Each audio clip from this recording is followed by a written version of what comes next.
Let's see how we can maximize your business profits.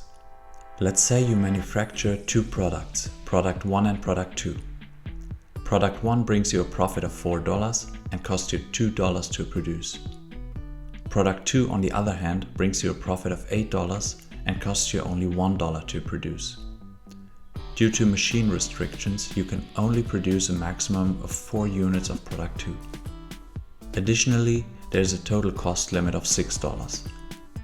With that in mind, let's see how we can maximize the profit without violating the given restrictions. First, let's import a very useful Python optimization package called PuLP. Next, we can already define our optimization model. We give the model a name and specify whether it is a minimization or a maximization problem. Then we introduce our decision variables x1 and x2, which indicate how many units of product 1 and product 2 we are going to produce respectively. Using these variables, we can define our objective function, which is 4x1 plus 8x2, since 1 unit of product 1 or product 2 gives us $4 or $8 profit respectively. Finally, we need to define our two constraints.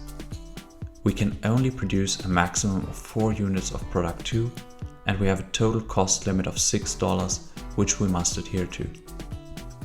We have now defined everything we need to solve our optimization problem, and all that remains is to call the solve function.